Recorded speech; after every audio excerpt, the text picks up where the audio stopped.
오늘 하나님 말씀은 로마서 4장 1절부터 16절까지의 말씀을 가지고 아브라함의 믿음이라고 하는 주제로 하나님 말씀을 증거하겠습니다.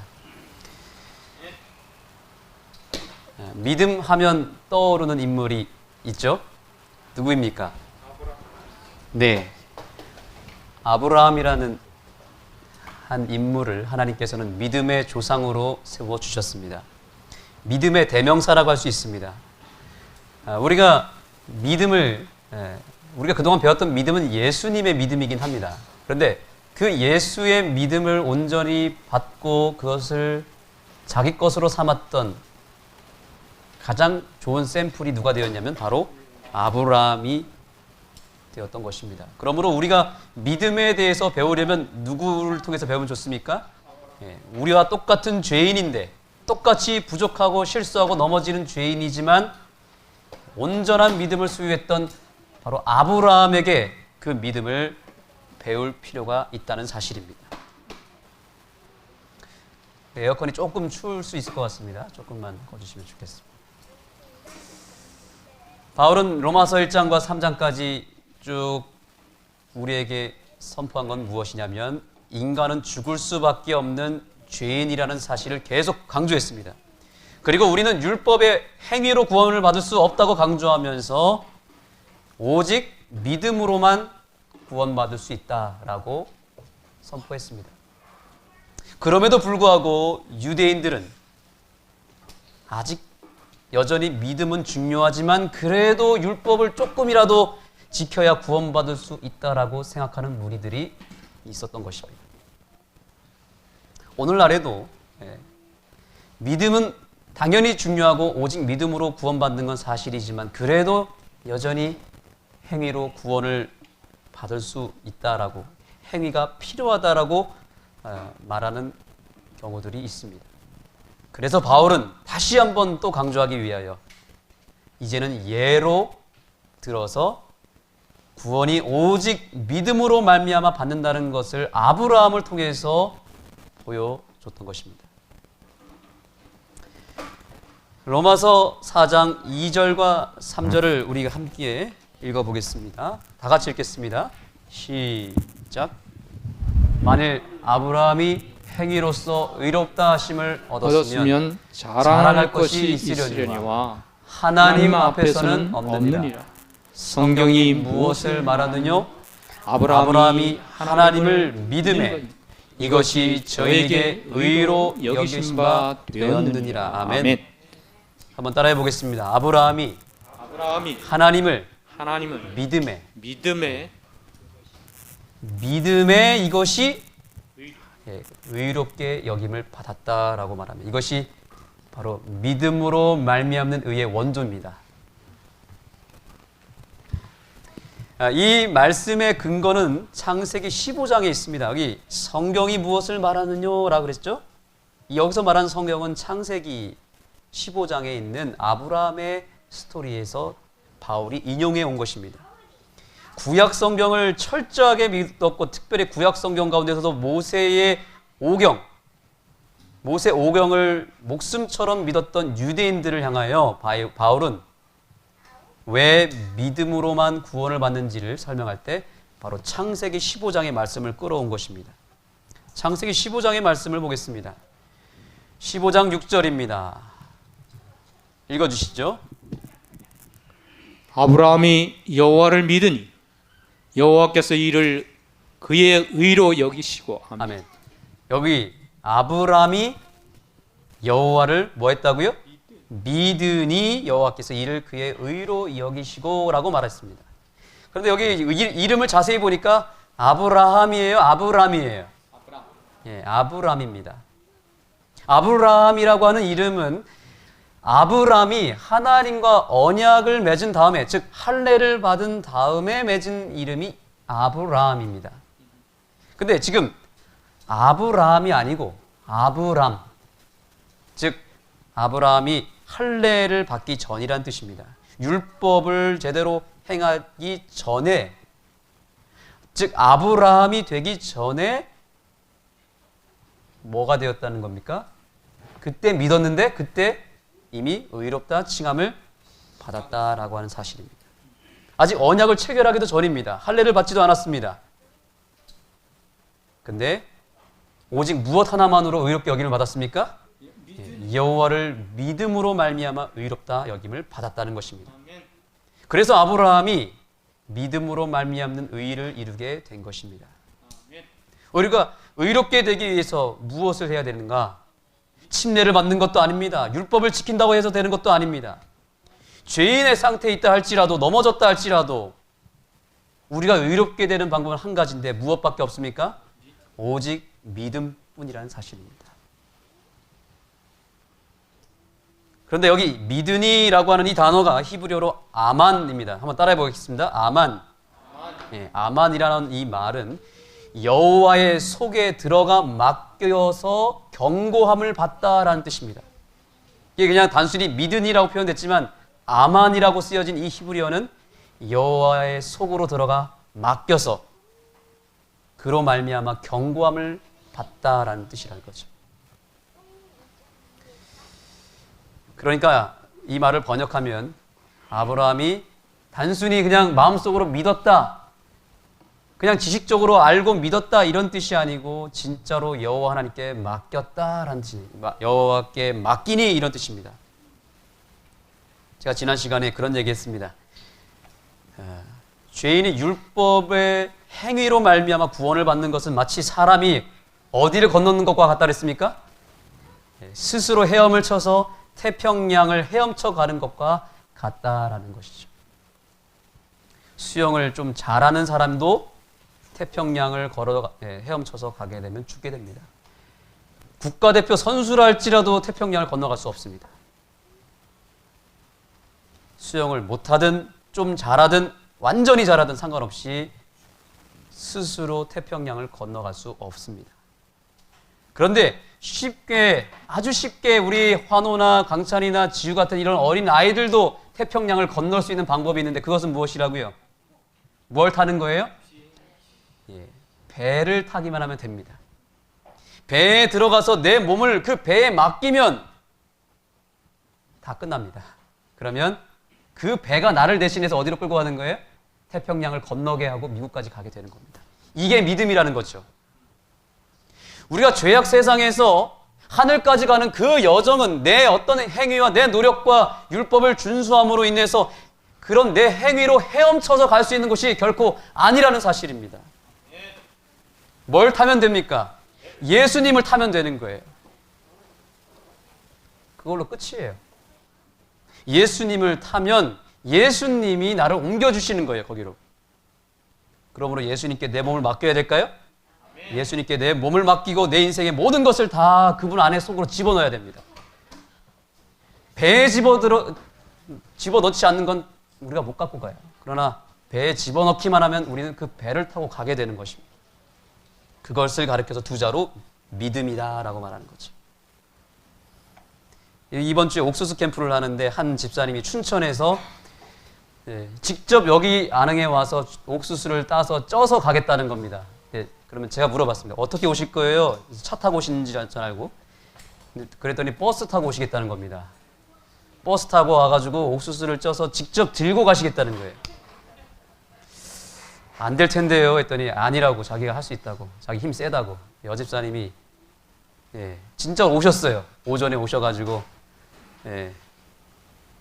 그래서 얘기를 하다가 제가 얘기했습니다. 집사님, 근데 옥수수가 상당히 무거운데 저 같은 남자도 이거 들고 가기 힘들 텐데요 했더니 딱 보시더니 안 되겠다 싶어가지고 그러면 그냥 가겠다고 하셔서 오셔서 진짜 얼굴만 뵙고 찐빵만 제가 같이 나눠 먹고 그냥 보내드렸습니다. 그리고 택배로 보내드리겠다 그랬어요. 그랬더니 어제 받고 아주 좋아하셨습니다. 우리가 여기서 장을 보러 행성을 가려고 해도 걸어가는 건 힘들어요. 그렇죠? 근데 뭘 타고 가면 쉽습니까? 자동차를 타고 가면 장 보고 나서 그 진도 들고 오는 건 힘들지만 트렁크에다가 다 집어넣으면 거기다 맡기면 편안하게 올 수 있는 것입니다. 그 짐이 크든 작든 우리는 맡겨야 평안할 수 있습니다. 그게 믿음이에요. 예수님께서는 우리에게 수고하고 무거운 짐진 자들아 다 내게로 오라. 다 나에게 맡기라고 말합니다. 나한테 다 집어넣어라. 모든 짐을. 그리고 나를 타고 가라. 그러면 너에게 평안을 주겠다. 그래서 진짜 믿었는지 안 믿었는지는 맡겼느냐 안 맡겼느냐에 따라 달라지게 되어 있습니다. 내 인생의 진보다리를 내가 짊어지고 있으면 예수를 믿고 교회를 다니고 이 자리에 있는다 할지라도 평안하지 못해요. 평안하지 않는다는 것은 내가 맡기지 않았다는 얘기고 그러면 믿지 않았다는 얘기입니다. 사랑하는 성도 여러분, 예수님을 정말 믿으십니까? 맡기셨습니까? 그럼 평안하십니까? 여전히 내가 불안하고 염려가 가득 차고 평안하지 않으면 아직 나는 예수님을 믿지 않고 있는 거예요. 맡기지 않았기 때문에. 우리 그런 찬양 있잖아요. 평안을 너에게 주노라. 우리 한번 찬양해 보겠습니다. 내 마음에 지금 예수님이 이 순간에도 임하셔서 나에게 평안을 주실 줄 믿습니다. 우리 평안을 너에게 주노라. 우리 한번 찬미해 보겠습니다. 예수님께서 오늘 우리에게 평안을 주시기를 원하십니다. 평안을 너에게 주노라. 세상이 줄 수 없는 평안입니다. 세상이 줄 수 없는, 세상이 알 수도 없는 평안,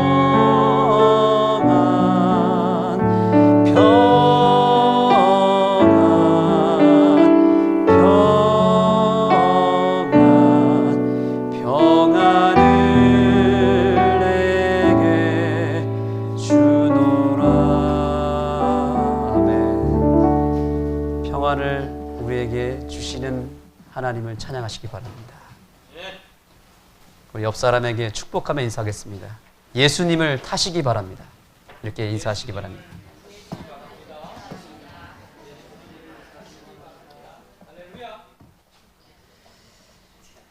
다시 본문으로 들어가겠습니다. 로마서 4장 4절과 5절입니다. 일하는 자에게는 그 삭을 은혜로 여기지 아니하고 빚으로 여기거니와 일하지 아니할지라도 경건치 아니한 자를 의롭다 하시는 이를 믿는 자에게는 그의 믿음을 의로 여기시나니. 아멘. 아멘. 바울은 계속해서 구원에 이르는 데 있어서의 우리의 행위가 아무 필요가 없다는 것을 계속 증명합니다. 왜냐하면 계속 행위를 말하는 유대인들이 있었기 때문에. 여기 일하는 자는 누구냐면 행위로 사는 자들입니다. 일하는 자, 행위로 사는 자. 믿음이 아니라 내 어떤 노력과 행위로 구원을 받으려고 하는 자들은 이런 뜻입니다. 뭔가를 받아도, 그 삭스를 받아도 그것을 은혜로 여기지 않는다는 겁니다. 왜냐하면 내 노력이 들어갔기 때문에. 그것을 뭐로 여기는 거예요? 오히려 빚으로 여겨버리는 겁니다. 아, 내가 언젠가 또 이걸 갚아야 되지 않을까? 혹은 내가 내 행위가 부족하면 이 복을 또 하나님이 걷어가시겠지, 뺏어가시겠지, 나에게 벌을 주시겠지, 이런 생각을 하기 때문에 빚으로 여겨버린다는 것입니다. 내 행위가 조금이라도 들어가야 구원을 받는다고 생각하는 사람은 복을 받아도 그것이 다 하나님께 갚아야 될 빚으로 여긴다는 사실이죠. 여러분은 하나님께 빚을 받으셨습니까? 복을 받으셨습니까? 복을 받았습니다. 바울은 얘기합니다. 일을 아니할지라도 경건치 아니하는 자를 의롭다고 여겨주시는 이를 믿는 자에게는 그 믿음을 의로 여기신다고 선포하고 있는 것입니다. 아멘. 의로 여긴다는 말은 다른 말로 하면 구원에 이른다는 말이고 사망에서 생명으로 옮겨진다는 말이고 그것이 영적으로는 하나님의 자녀가 된다는 말입니다. 하나님의 자녀가 되었다는 말이죠. 그런데 그 하나님의 자녀가 되는 것, 즉 영생과 구원을 받는 것은 누구를 통해서 받는 것이다? 우리 주님이 주셔야만 받는 것이죠.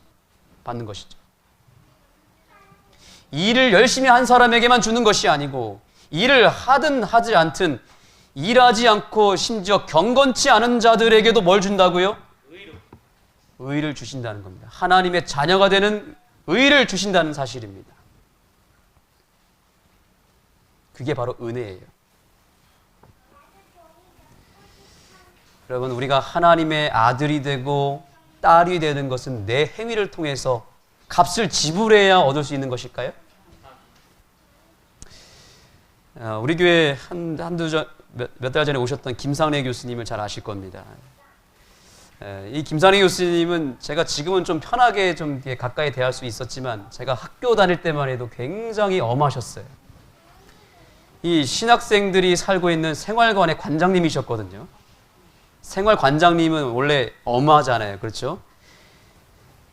예. 포스가 있으셔가지고 신학생들이 딱 교수님 만나면 바짝 옵니다.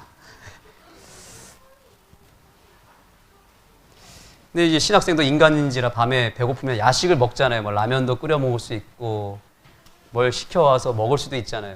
근데 절대로 교수님이 야식은 금지. 근데 꼭 밤에 배고파서 야식을 먹으려고 젓가락을 들 때 문이 열립니다.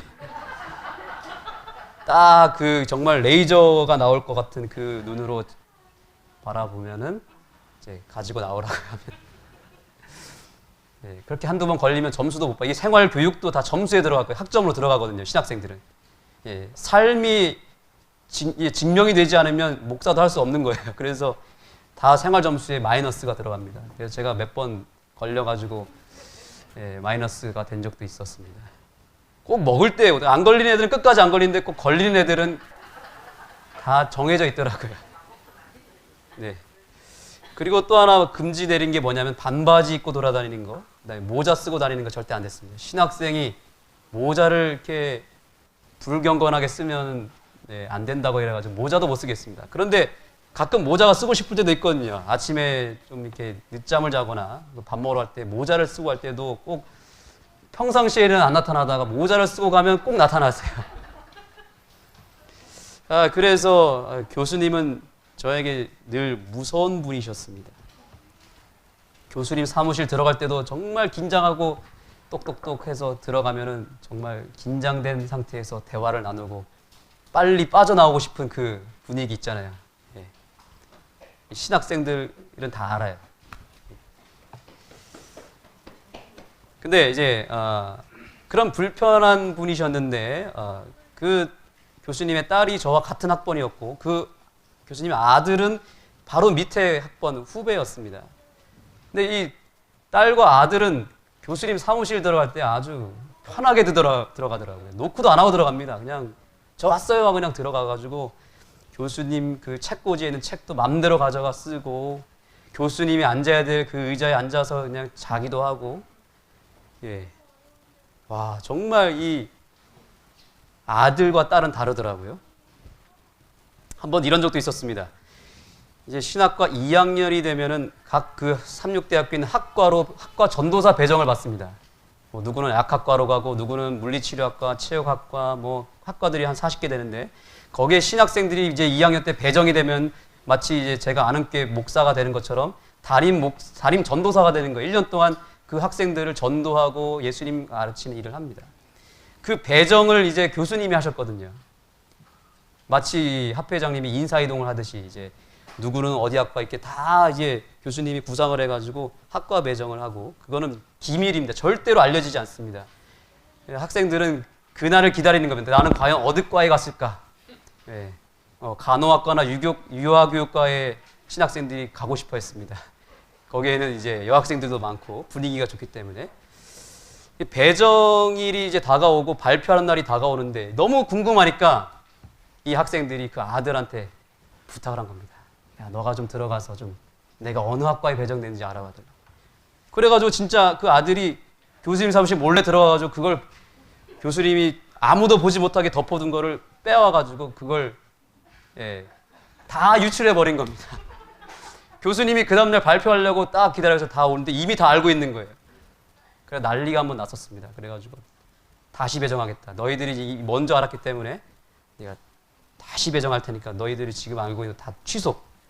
그래가지고 난리가 한번 났었던 적이 있었습니다. 야, 저는 그 모습을 보면서 이야, 진짜 이 아들의 권세가 얼마나 큰지 깨달았습니다. 저 같은 신학생이 만약에 진짜 그렇게 했으면 아마 징계를 받았을 겁니다. 근데 아마 아들이니까 그냥 혼나고 말았겠지. 저 같은 학생은 꿈도 못 꾸는 일이었습니다. 아들과 학생의 차이는 분명히 있습니까? 네, 분명히 있습니다. 우리 예수님께서 이렇게 말씀하셨습니다. 다 같이 읽어보겠습니다. 시작. 영접하는 자, 곧 그 이름을 믿는 자에게는 하나님의 자녀가 되는 권세를 주셨으니 아멘. 아멘. 하나님의 자녀가 되는 것은 권세입니다. 특권입니다. 이건 엄청난 특권이에요. 만약에 우리가 하나님의 자녀가 되는 권세를 얻으면 이건 세상을 다 얻은 것입니다. 그러므로 내가 누구의 아들이고 누구의 딸인지를 아셔야 됩니다. 우리 아버지가 얼마나 크고 위대하고 높으신 분인지를 깨닫게 되기를 간절히 소망합니다. 이 땅에 교수의 아들도, 그죠? 조금의 권세가 있잖아요. 정치인의 아들, 대통령의 아들만 돼도 세상 사람들이 함부로 하지 않더라고요. 물론 요즘 시대에는 부모님 찬스를 쓰면 특혜를 받는다고 해서 논란이 되긴 하지만, 그러나 그 아들의 권세는 굉장히 큰 것입니다. 군대에서 사단장 아들이다, 그죠? 사령관의 아들이다, 이러면 군대에서 절대로 그 상관들이 함부로 하지 못합니다.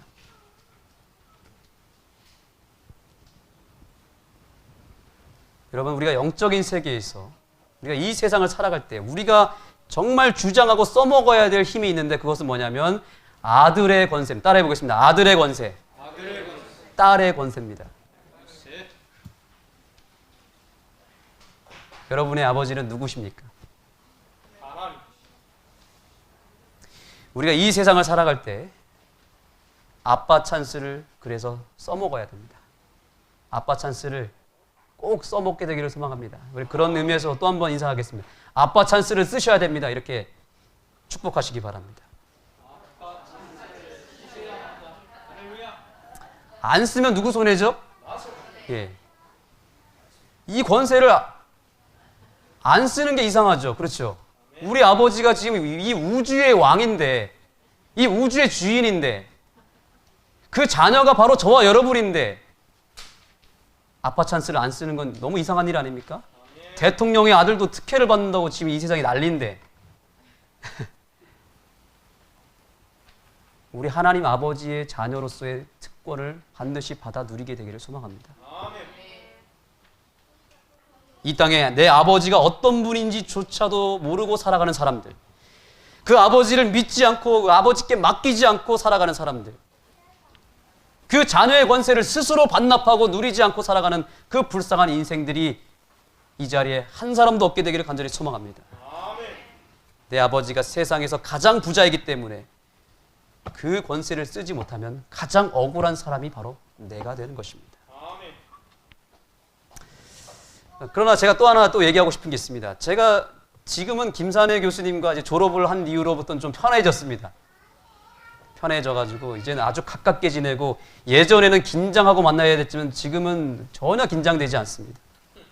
내일도 또 만나서 이제 자전거를 타기로 했는데, 이제 아주 관계가 아버지와 아들과 같은 관계가 됐습니다. 그런데 여러분, 그럼에도 불구하고 여전히 저는 김상래 교수님의 아들이에요, 아니에요? 아들이 아닙니다. 제가 아무리 노력하고 아무리 교수님께 잘하고 아들처럼 잘하고 아버지처럼 제가 잘 모신다 할지라도 아들이 될 수 있어요, 못 돼요? 절대로 아들이 될 수 없습니다. 아무리 편해도 저는 교수님의 아들처럼은 될 수 있지만 아들이 될 수는 없습니다. 제가 할 수 있는 모든 노력을 기울여도 소용이 없습니다. 아무리 돈을 많이 투자해도 소용이 없습니다. 교수님이 아들이 될 수 있는 방법 한 가지밖에 없습니다. 무엇밖에 없죠? 양자도 불편합니다. 무엇밖에 없습니까? 네? 입양도 안 됩니다. 다시 교수님의 아들로 태어나는 길밖에 없어요. 다시 제가 교수님의 아들로 태어나는 길 외에는 교수님의 아들이 될 방법이 없다는 사실입니다. 이건 절대로 내 행위로 될 수 있는 게 아니에요. 사람이 태어나는 게 내 행위로 되는 거예요? 그 사람의 행위는 전혀 1도 들어갈 수 없습니다. 일방적으로 내가 그 부모로부터 받는 거지 내가 태어나려고 노력해서 나온 게 아니라는 겁니다. 생명은 일방적으로 받는 겁니다. 우리가 하나님의 자녀가 되는 방법도 마찬가지입니다. 내 노력과 내 행위로, 공로로 내가 아무리 이 성경 말씀대로 산다 할지라도 내가 하나님의 자녀로 태어나지 않으면 하나님의 자녀가 아니에요. 태어나는 길 외에는 없습니다. 그래서 예수님 뭐라고 그랬습니까? 물과 성령으로 태어나지 않으면, 거듭나지 않으면 너희가 하나님의 나라를 볼 수 없겠다 그랬습니다. 행위가 단 1%도 들어가지 아니하고 100% 하나님의 선물로 일방적으로 받는 것이 구원이요, 그것이 의가 된다는 사실을 믿으시기 바랍니다.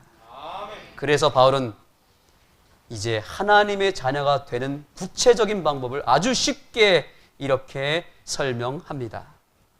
다 같이 읽겠습니다. 아브라함이나 시작. 아브라함이나 그 후손에게 세상의 후사가 되리라고 하신 언약은 율법으로 말미암는 것이 아니요 오직 믿음의 의로 말미암은 것이니라. 아멘. 우리가 하나님의 자녀로 태어나야 하나님의 자녀가 될 수 있는데 여기 바울은 아주 중요한 용어를 사용합니다. 따라해 보겠습니다. 언약이라는 용어를 사용합니다. 약속이라는 뜻입니다. 약속. 근데 이 성경에 언약이라고 하는 단어가 두 가지 종류로 나타나는데 첫 번째는 따라해 보겠습니다. 순데케. 순대가 아니고 순데케. 네, 순데케라는 단어가 언약입니다. 또 하나가 있습니다. 따라해 보겠습니다. 디아데케. 예, 순데케라고 하는 이 언약은 평등 계약입니다. 평등 계약. 이건 두 사람의 지위와 상태가 동등할 때 순데케를 씁니다. 예를 들면 내가 집을 사고 팔고 할 때 어떤 사람과 계약을 맺을 때 그것은 동등한 권리를 가지고 내가 그것을 약속을 도장을 찍을 수도 있고 안 할 수도 있어요. 파기할 수도 있습니다. 그런 동등한 계약, 이게 순데케입니다. 또 우리 교회가 교회 건축을 할 때 시공사와 계약을 맺었습니다. 그 계약 약관에 따라서 우리가 요구할 수도 있고 필요하면 우리가 그 약속을 어기면 파기할 수도 있고, 예, 동등한 사원에서 우리가 서로 요청하는 관계가 순데케 평등 계약입니다. 근데 또 하나의 계약인데 아까 뭐라 그랬죠? 기억나십니까? 디아데케. 기억 잘 하시네요. 디아데케라고 하는 이 계약은 불평등 계약입니다. 수직 관계입니다. 이것은 왕과 신하 혹은 왕과 백성의 사이에서 하는 언약입니다. 그래서 왕이 백성에게 말하기를 내가 너희에게 이러이러한 약속을 베풀어 주겠노라 하면은 백성은 뭐 하면 되는 거예요? 분소리하지 않고 감사합니다 하고 황공무지합니다 이렇게 받기만 하면 됩니다. 만약에 그거를 좀 생각해 보겠습니다 하면 어떻게 될까요? 왕 앞에서 왕이 자 이거 내가 줄게, 이거 베풀어 줄게 했는데 백성이 신하가 잠깐만 좀 고민 좀 해보고 받아볼게요 이렇게 하면 어떻게 되죠? 그건 불충이라 그래가지고 벌을 받거나 죽을 수도 있습니다. 절대로 왕이 주는 거에 대해서 토를 달면 안 됩니다. 그냥 받아야 됩니다. 안 받으면 사망이에요. 벌 받습니다. 그래서 예전에 조선시대나 고려시대 때 왕이 백성에게 무언가를 하사하면 그 하사품을 가지고 온 사자에게 어떻게 했습니까? 예, 절을 하고 무릎을 꿇고 받았습니다. 그리고 심지어 사약을 내릴 때도 사약을 받으라 하면 저 못 받겠습니다. 그거 받기 싫습니다 하면 되나요? 죽는다 할지라도 그러니까 받기 싫어도 어떻게 했습니까? 무릎을 꿇고 절을 하고 그것을 그대로 받았어요. 왜냐하면 왕이 주는 건 무조건 받아야 됐습니다. 이게 디아데케인데 여기서 말하는 언약은 순데케일까요? 디아데케일까요? 디아데케로 쓰였습니다. 하나님과 인간 사이의 언약을 사용할 때 하나님은 단 한 번도 순데케를 쓴 적이 없습니다. 디아데케를 썼습니다. 이건 뭐예요? 이거를 받으면 영생이지만 내가 안 받겠다고 거절하는 순간 심판을 받게 된 것입니다. 그게 바로 영원한 사망입니다. 그래서 하나님께서 주시고자 하는 복을 받지 않으면 영원한 사망을 받게 되는 것입니다. 다시 한번 반복합니다. 하나님은 이미 저와 여러분을 하나님의 자녀가 되는 권세로 선물로 주셨습니다. 여러분에게. 언약해 주셨습니다. 디아데케 하셨습니다. 어떻게 해야 되겠습니까? 이것을 오늘 믿음으로 내가 받겠습니다. 아멘하고 받으면 영생이지만 생각해 보겠습니다. 좀 미루겠습니다. 라고 하는 순간 영원히 못 받을 수도 있다는 사실입니다. 그래서 우리에게 믿음이 필요한 것입니다. 믿음으로 하나님의 약속을 오늘 받게 되기를 간절히 소망합니다. 하나님 아버지를 믿는 것이 이렇게 중요한 것입니다. 그런데도 사람들은 하나님을 잘 안 믿으려고 합니다. 십자가를 안 믿으려고 합니다. 왜 그럴까요? 왜 그럴까요? 이 엄청난 구원과 특권이 공짜라고 하니까 안 믿는 것 같아요. 사람들은 공짜에 대해서 잘 익숙하지 못해요. 무언가 자기 몸이 움직이고 발버둥 쳐야 얻을 수 있다라고 생각합니다.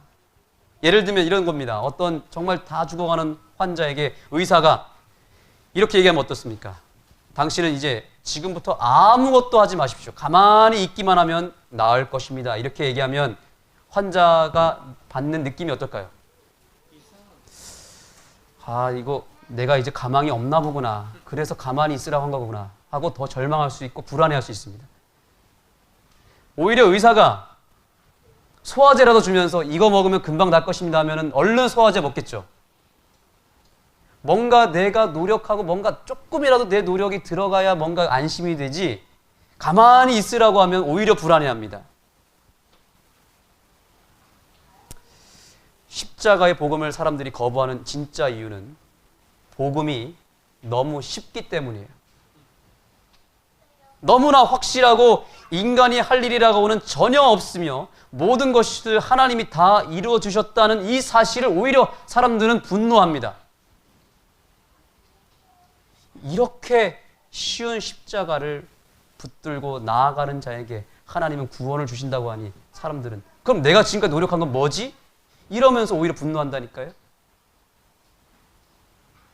그러나 우리가 잘 아는 사건이 있습니다. 이스라엘 백성들이 광야에서 아까 뱀 얘기하셨죠? 우리 집사님이 독사 얘기하셨는데 독사에게 불뱀에게 물려가지고 죽게 됐습니다. 많은 사람들이 불뱀에 물렸습니다.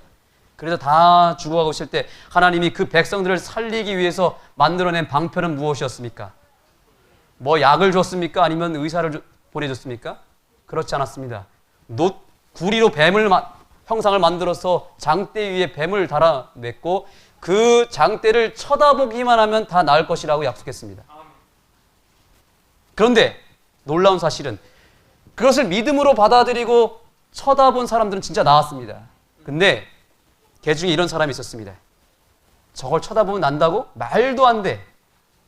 라고 해서 모세가 놋뱀을 들고 돌아다니는데 일부러 시선을 피하고 고개를 푹 숙였던 사람들, 눈을 감았던 사람들, 일부러 아 저거 안 믿어. 무슨 말이 돼? 하면서 안 믿었던 사람은 어떻게 됐을까요? 광야에서 그 당시에 수많은 사람들이 놋뱀을 쳐다보기만 하면 낫는데 쳐다보는 그 일을 하지 않으므로 많은 사람이 죽었다는 사실입니다. 우리 성도 여러분, 쳐다보는 거 쉽습니까? 어렵습니까? 예수님은 우리에게 이렇게 말합니다. 나를 믿기만 하면 구원 받을 것이라고 말합니다. 쉽습니까? 어렵습니까? 믿는 게 쉬워요? 어려워요? 정말 이건 쉬운 일입니다. 그런데 이 쉬운 일을 못한다면 저는 그야말로 그것은 그 사람의 책임이라고 생각합니다. 십자가의 길은 쉬운 길이지만 확실한 길입니다. 그래서 많은 사람들이 이 쉬운 길을 거부하기도 합니다. 왜냐하면 사람들은 쉬운 걸 무시하거든요.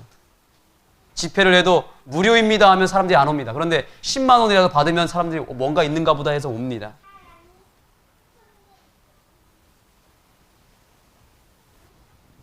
이방 종교나 이단들 특징을 보면 어마어마한 헌신들을 하라고 요구합니다. 재산도 심지어 목숨까지도 다 바치라고 합니다. 근데 그 어려운 걸 하기 위해서 또 갑니다. 줄을 섭니다. 제가 허경영 씨 얘기했죠? 허경영 씨가 자기가 구주 예수라고 하면서 자기 집회에 오는 사람들한테 돈을 받습니다. 근데 사람들이 어마어마하게 간다는 거죠. 그런데 반면에 기독교는 어떻습니까? 믿기만 하면 구원을 받는데요. 근데 이 사실 자체를 잘 못 믿는 겁니다. 공짜라고 생각하니까. 그러나 공짜인 이유가 값이 싸서가 아닙니다. 너무나 값지고 이것은 돈으로 혹은 인간의 노력으로는 절대로 갚을 수 없는 엄청난 은혜이기 때문에, 이건 우리가 갚을 수가 없는 것이기 때문에 하나님이 그냥 거저 주신 것입니다.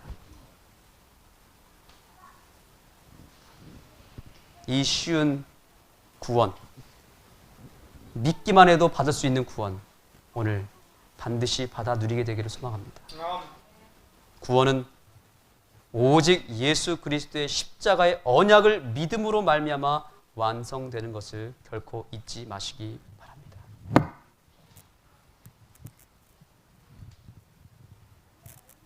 그래서 바울은 이렇게 얘기한 것이죠.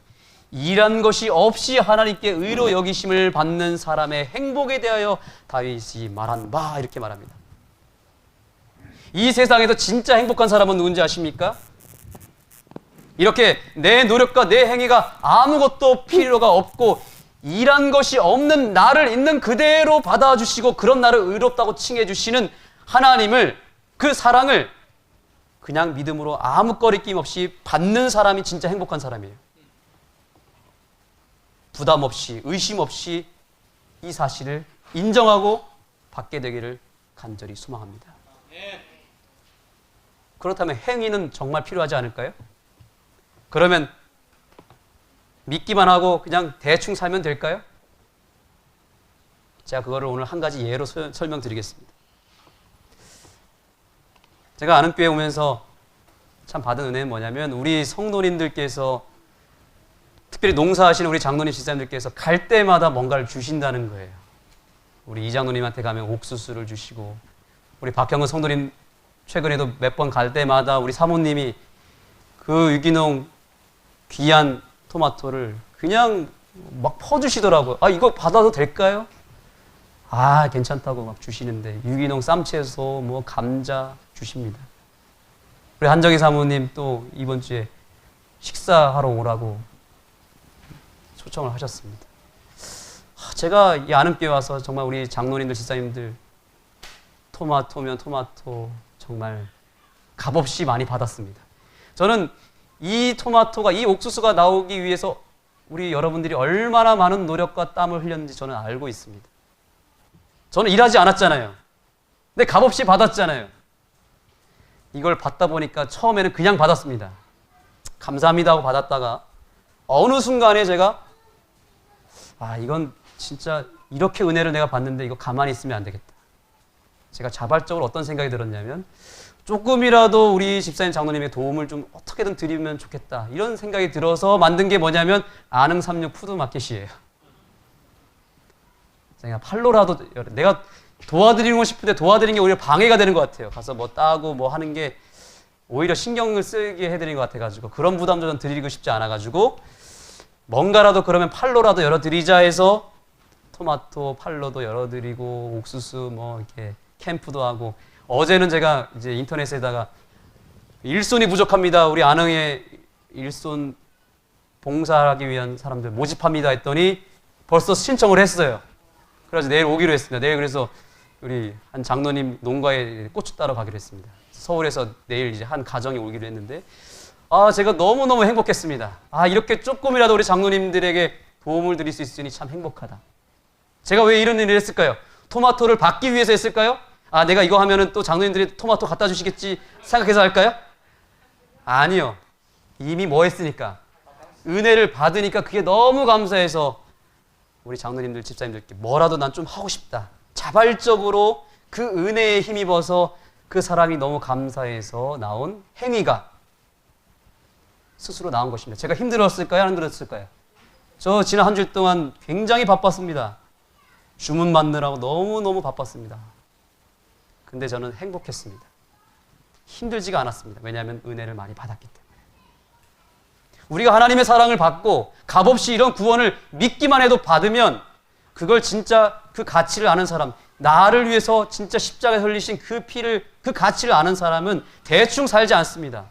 하나님을 위해서, 그 하나님의 명예를 위해서라도, 내 아버지의 그 명예를 위해서라도 절대로 대충 살지 않습니다. 그리고 그 아버지의 일을 돕기 위해서 하나님의 사업에 내가 헌신하게 되어 있습니다. 그 아름다운 헌신이 하나님의 은혜를 받음으로 말미암아 나타나게 되기를 간절히 소망합니다.